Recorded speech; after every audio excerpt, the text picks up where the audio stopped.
जिज्ञासु मित्रों, बहुत बहुत अभिनंदन है आप सभी का दिव्य सृजन में। प्रत्येक दिवस की भांति आज फिर हम यहाँ पर यह लाइव चर्चा का कार्यक्रम आपके समक्ष प्रस्तुत कर रहे हैं। और आज के इस लाइव चर्चा का जो विषय है वह है वर्ण। वर्ण अर्थात 4 वर्ण बताए हैं भगवान श्री कृष्ण ने श्रीमद् भगवद गीता में।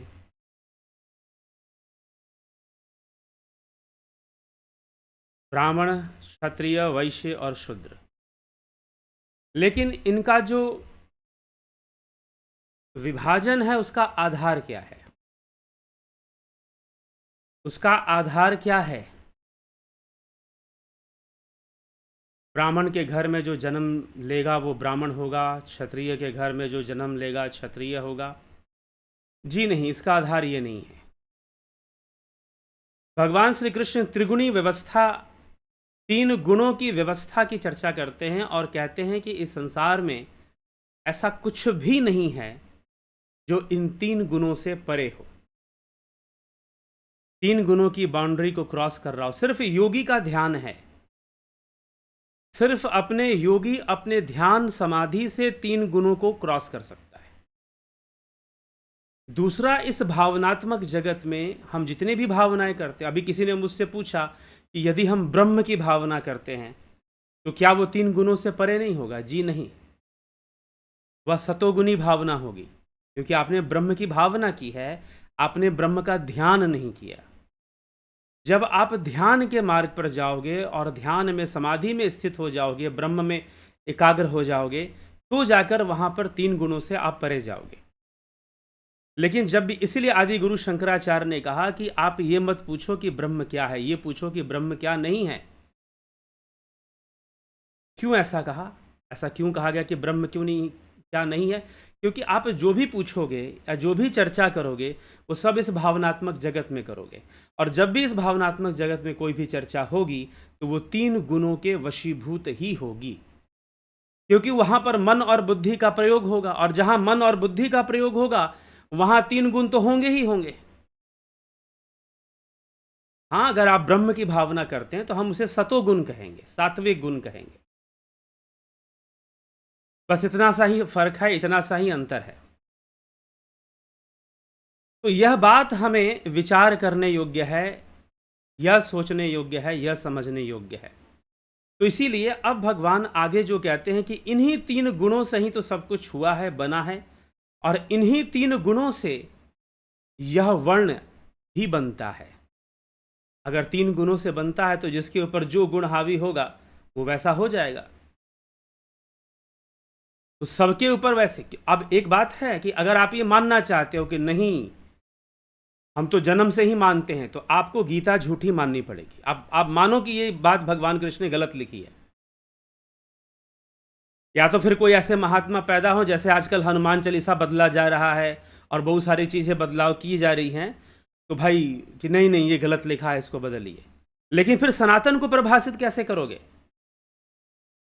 जो परिवर्तनशील है वो सनातन हो ही नहीं सकता। सनातन शब्द का अर्थ है जो परिवर्तित ही नहीं होता।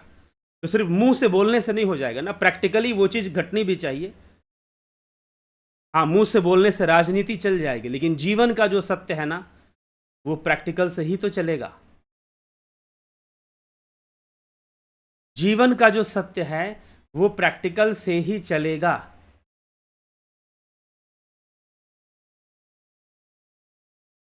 तो जो त्रिगुणी माया है प्राकृतिक है। प्राकृतिक कहने का मतलब तो मैं प्रैक्टिकल अभी बोल रहा हूं। तो इसी त्रिगुणी माया के आधार पर वर्णों का भी विभाजन होता है, और भगवान कहते हैं इसी विषय को लेकर, ब्राह्मण क्षत्रिय विषाम शूद्राणाम च परम तप कर्माणि प्रविभक्तानि स्वभाव प्रभवैर गुणे। हे परम तप, ब्राह्मण, क्षत्रिय, वैश्य और शूद्रों के कर्म स्वभाव से उत्पन्न हुए 3 गुणों के द्वारा विभक्त किए गए हैं। हे परम तप, ब्राह्मण, क्षत्रिय, वैश्य और शूद्रों के कर्म स्वभाव से उत्पन्न हुए 3 गुणों के द्वारा विभक्त किए गए हैं। मतलब कि 3 गुणों से ही इनके कर्म विभक्त हुए हैं कि ये क्या कर्म करेंगे, ये तीन तीन गुणों से ही निश्चय होता है। इसलिए भगवान ने कहा कि 3 गुणों से इनके कर्म विभक्त किए गए हैं और गुणों के वशीभूत ये कर्म करते हैं। शमो दमस्तपः शौचम क्षांतिर्रार्जवमेव च ज्ञानम विज्ञानमास्तिक्यम ब्रह्म कर्म स्वभावजम। अब यहाँ पर कहने का अर्थ ये नहीं है कि ब्राह्मण के लिए ये कर्म कहे गए हैं, ऐसा नहीं। जिनके अंदर ये कर्म दिखाई दे वो ब्राह्मण है, भले ही वो किसी भी कुल में उसका जन्म हुआ हो। मन का निग्रह करना, इंद्रियों को वश में करना, धर्म पालन के लिए कष्ट सहना, बाहर भीतर से शुद्ध रहना, दूसरों के अपराध को क्षमा करना, शरीर मन आदि में सरलता रखना, वेद शास्त्र आदि का ज्ञान होना, यज्ञ विधि को अनुभव में लाना और परमात्मा वेद आदि में आस्तिक्यम भाव लिखा है यहाँ पर, तो यज्ञ विधि में मतलब विज्ञानम भाव उसको कह दिया, ज्ञानम भाव कह दिया, और फिर आस्तिक्यम मतलब वेद में आस्था रखना ही आस्तिकता होती है। एवं ब्रह्म कर्म स्वभावजम, ब्राह्मण के स्वाभाविक कर्म है, ये स्वाभाविक कर्म है। ये ऐसा नहीं कहा जा रहा कि जो ब्राह्मण कुल में जन्म लेगा उसी के अंदर ये गुण होंगे। अब ज्योतिष के अंदर तो वर्ण व्यवस्था अलग चलती है। आप ज्योतिष किसी कुंडली निकालो तो अब लोगों के वर्ण अलग अलग निकलेंगे। कोई ब्राह्मण कुल में जन्म लिया है, वर्ण क्षत्रिय निकल जाएगा। कोई क्षत्रिय कुल में जन्म लिया है, वर्ण शूद्र निकल जाएगा या वैश्य निकल जाएगा। ऐसा भी कई बार हो जाता है। तो इस तरह से उसमें भी अंतर आने शुरू हो जाते हैं। तो इसीलिए अब वो ग्रहों के प्रभाव को देकर कि भाई इस व्यक्ति के ऊपर ऐसे ग्रहों का प्रभाव आ रहा है तो इसमें क्षत्रियों वाले गुण आ जाएंगे, इसके अंदर ऐसे ग्रहों का प्रभाव आ रहा है तो ब्राह्मण वाले गुण आ जाएंगे। तो इस आधार पर भी ऐसी बातें होती हैं। तो शमो दपस तपः शौचम शांतिर्रार्जवमेव च ज्ञानम विज्ञानमास्तिक्यम ब्रह्म कर्म स्वभावजम। मन का निग्रह करना, इंद्रियों को वश में करना, धर्म पालन के लिए कष्ट सहना, तप करना, शौच शुद्धता बनाए रखना, शांति बनाए रखा, आर्जवम शरीर मन आदि में सरलता रखना, वेद शास्त्रों का ज्ञान होना, यज्ञ आदि का अनुभव होना, वेद आदि में आस्तिक भाव रखना ब्राह्मण का स्वाभाविक कर्म है। आगे भगवान कहते हैं ये सतोगुण से प्रभावित होता है।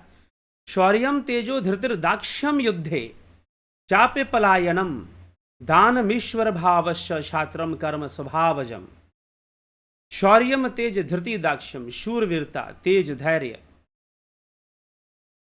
शूरवीरता तेज होना, धैर्य होना, धीरज होना, प्रजा के संचालन आदि की विशेष चतुरता तथा युद्ध में कभी पीठ न दिखाना, दान करना और शासन करने का भाव क्षत्रिय के स्वाभाविक कर्म कहे गए हैं। तो क्षत्रियों के अंदर ऐसे कर्म करने, ऐसे गुण पाए जाते हैं जिनके द्वारा वो ऐसे कर्म करते हैं, इस प्रकार के कर्म करते हैं। कृषि गौरक्ष वाणिज्यम वैश्य कर्म स्वभावजम परिचर्यात्मकम कर्म शूद्रश्यापि स्वभावजम।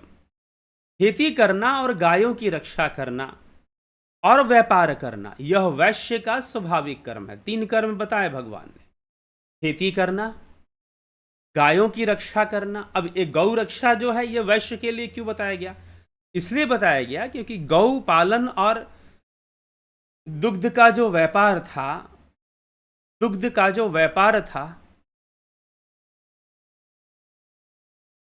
गौ पालन करना, खेती करना, अनाज बेचना और दूध का व्यापार करना गायों के माध्यम से, इसलिए गौ पालन वैश्य ही किया करते थे। जैसे कि आप अगर भागवत पढ़ेंगे तो नंद बाबा एक वैश्य थे जिनके यहाँ यशोदा मैया और नंद बाबा जिनके यहाँ कृष्ण का लालन पालन होता है। भले ही कृष्ण का जन्म क्षत्रिय कुल में हुआ था, लेकिन उनका लालन पालन गोपालकों के बीच में हुआ था।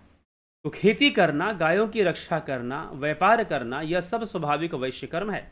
और सेवा करना, सर्विस क्लास जिसको हम बोलते हैं। आजकल सब लोग गवर्नमेंट सर्विस के पीछे भागते हैं कि भाई गवर्नमेंट सर्विस मिल जाए, नौकरी मिल जाए। तो ये जो नौकरी शब्द है, अब देखिए ये जितने भी कार्य है ना, ब्राह्मण सेल्फ एम्प्लॉयड होता है।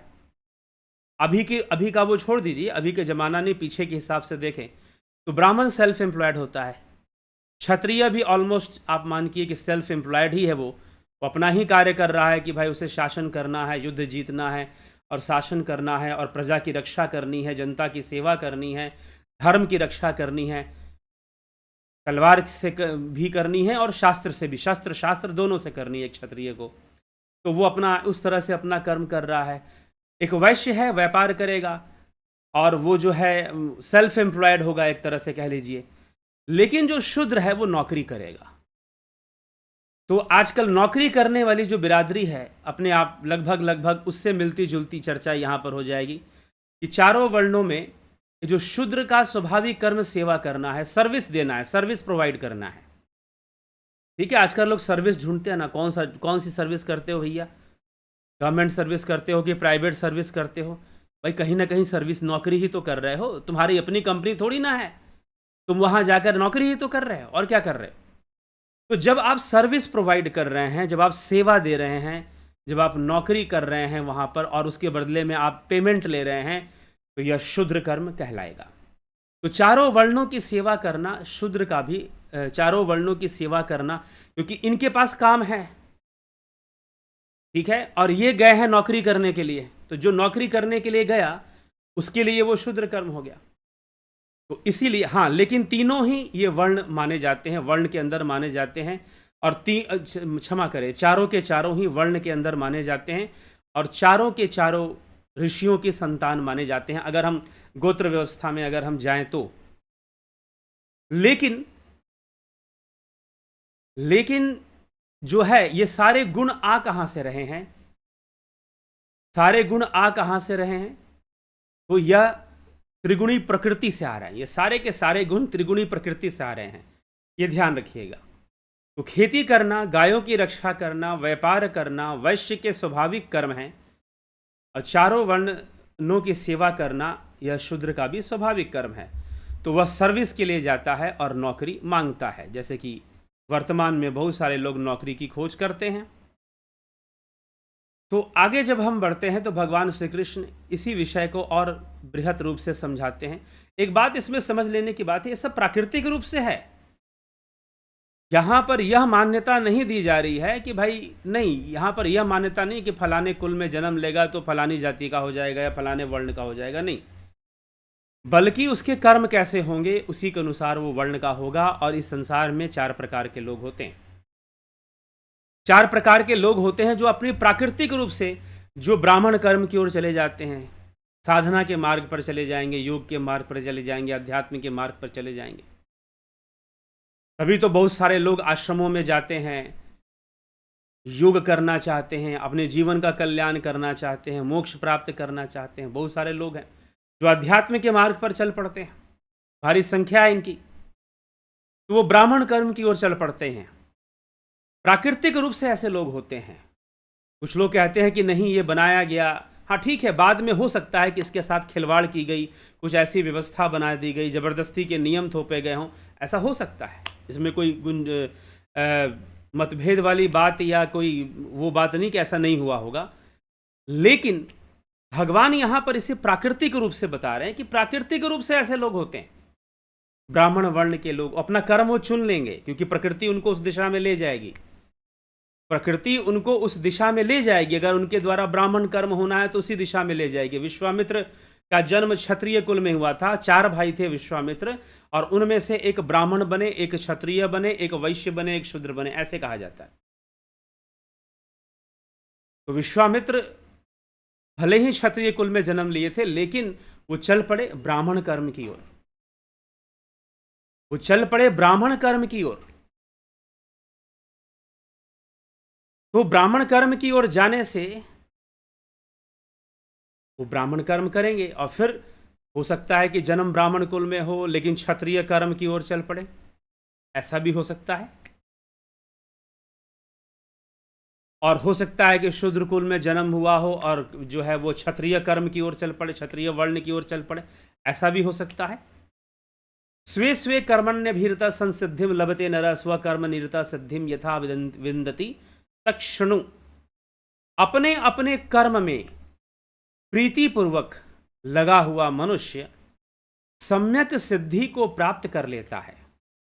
अपने कर्म में लगा हुआ मनुष्य जिस प्रकार सिद्धि को प्राप्त होता है, उस प्रकार तुम मुझसे सुन। अपने अपने कर्म में लगा हुआ वो सिद्धि को भी प्राप्त होता है, अर्थात जो भी उसका कर्म है, जो भी प्रकृति के रूप से, गुण रूप से जो भी उसका कर्म निश्चित हो रहा है, वह उसको करता है। यतम प्रवृत्तिर्भूतानाम येन सर्वमिदं ततम् स्वकर्मणा तंभयर्च सिद्धिम विन्दति मानवः।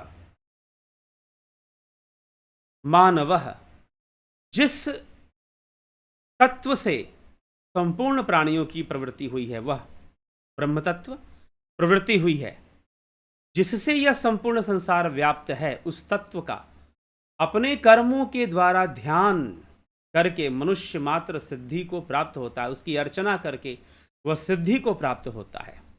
ठीक, तो उसके ध्यान योग से ही वो सिद्धि को प्राप्त होता है। अपने कर्मों को करता हुआ जब वह उस ब्रह्म से जुड़ता है तो वह सिद्धि को प्राप्त होता है। इसलिए वास्तव में ये बात अर्जुन के लिए है कि अर्जुन तू उस ब्रह्म से जुड़ जा और साथ में तू अपना कर्म, इस समय जो कर्तव्य तेरे लिए सामने है, और तेरा स्वभाव से तू क्षत्रिय है। अर्जुन को यह समझाना है कि मात्र तू कुल से नहीं, अपने स्वभाव से भी क्षत्रिय है, तो इसलिए तू अपने स्वभाव की पालना करते हुए तू इस युद्ध को संपन्न कर दे और इस युद्ध को कर ले। तो भगवान का आखिरी उद्देश्य अर्जुन को यही समझाना है। तो इसीलिए ये वर्ण व्यवस्था के बारे में भी भगवान यहाँ पर समझा रहे हैं। तो इस वर्ण व्यवस्था के बारे में जो गीता में जो चर्चा हो रही है, वह गुणों पर आधारित चर्चा हो रही है। ये ध्यान रखिएगा, श्रीमद् भगवद गीता में आधारित चर्चा गुणों पे हो रही है, ना कि इसे कुल से जोड़ के बोला जा रहा है। हाँ, गुण के आधार पर जैसे गुण आएंगे वैसा कर्म निश्चित होगा। अब जन्म कुंडलियां जो बनती हैं ज्योतिष के अंदर, कुछ लोग मुझसे ज्योतिष से संबंधित विषयों पर संपर्क करते रहते हैं, मुझसे बातें करते रहते हैं, मुझसे पूछते रहते हैं। तो ज्योतिष से संबंधित जो मुझसे बातें करते हैं, उनमें देखते होंगे आप जन्म कुंडलियां जैसे देखेंगे कई लोगों की, तो उसमें आपको क्या मिलेगा? उसमें आपको ऐसा देखने को मिलेगा, ऐसा प्राप्त होगा जैसे कि कोई ग्रह जन्म कुंडली है, उसका जन्म भले ही किसी भी कुल में हुआ हो, क्षत्रिय कुल में हुआ हो, ब्राह्मण कुल में हुआ, किसी भी कुल में हुआ, वैश्य कुल में हुआ हो, किसी भी कुल में हुआ हो,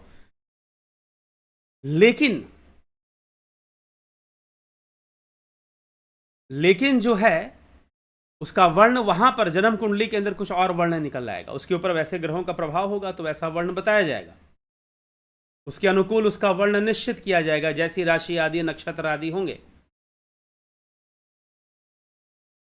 ठीक है, तो इस प्रकार से वहां से भी एक गणना हमको मिलती है, लेकिन लोग समाज में लोग उसको ध्यान नहीं देते। समाज में लोग इसी बात पर ध्यान देते हैं, जबकि ज्योतिष विद्या, देखिए समाज इतना आगे बढ़ा है, लेकिन फिर भी लोग ग्रहों के ऊपर कितना, आज भी बहुत बड़ा समाज अपने जीवन की दिशा प्राप्त करता है ज्योतिष के माध्यम से। ज्योतिष वेदांग है, 6 शास्त्रों में एक है ज्योतिष वेदांग, मतलब वेदों का 6 अंग है, जिसमें से कि एक ज्योतिष है। 6 दर्शन से कंफ्यूज मत कीजिएगा, वैदिक फिलॉसफी दर्शन, षड दर्शन, वह 6 शास्त्र हैं, और एक वेदांग होते हैं जो कि 6 होते हैं, उनमें से एक छठा ज्योतिष है।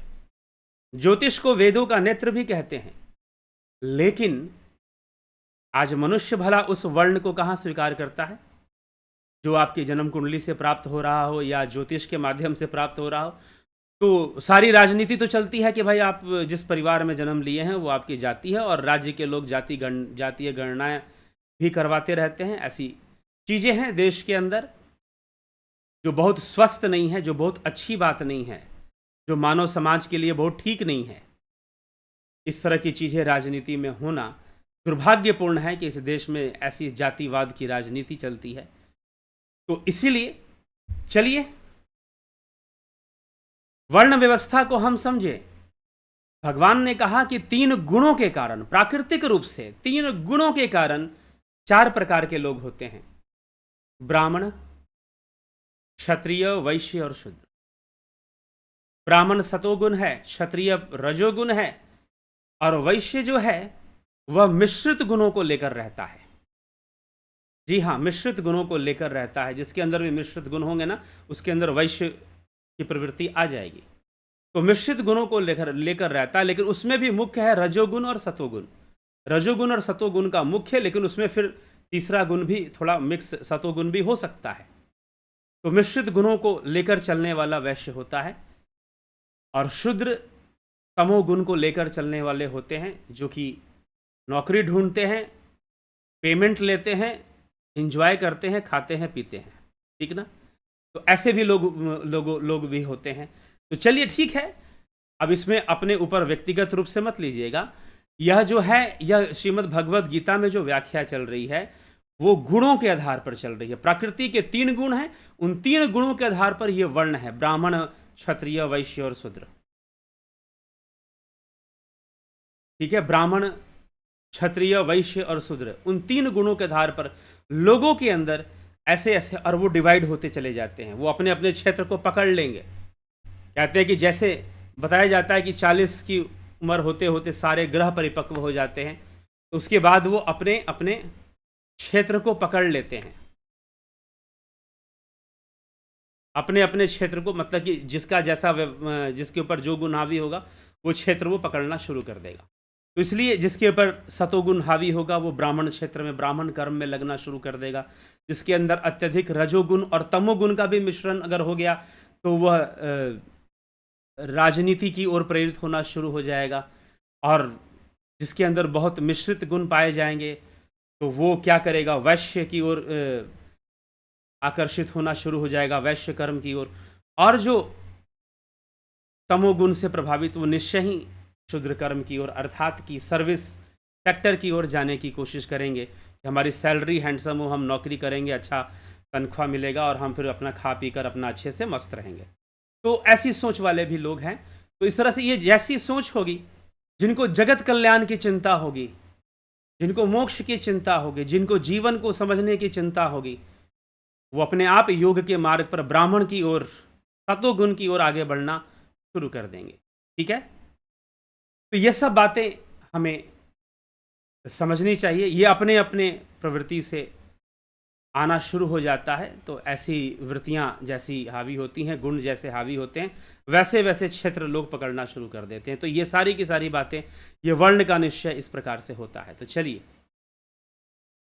लगता है कि आप जरूर कुछ ना कुछ इस विषय में समझ पाए होंगे कि भगवान कृष्ण यहाँ पर क्या संदेश दे रहे हैं, अर्जुन को क्या समझा रहे हैं। तो अब आगे चर्चा करेंगे, कल फिर मिलते हैं 9 PM लाइव चर्चा में। अगर आप ध्यान योग का कोर्स करना चाहते हैं, ध्यान योग का कोर्स करना चाहते हैं, तो यह ध्यान योग का कोर्स 20 मई से शुरू हो। 1 महीने का यह कोर्स बहुत ही आपको लाभ देगा, इसलिए 20 मई से शुरू होने वाला यह कोर्स, आप इसे ज्वाइन करना चाहते हैं ज़रूर ज्वाइन कीजिए और लाभान्वित होइए। साथ में प्राकृतिक चिकित्सा भी का भी कोर्स चलता है, वह भी 20 मई से शुरू होगा, उसकी भी जानकारी आप ले सकते हैं और उसको भी आप ज्वाइन कर सकते हैं। तो चलिए, इसी के साथ विराम देंगे। बहुत बहुत आभार आप सभी का। ओम तत्सत।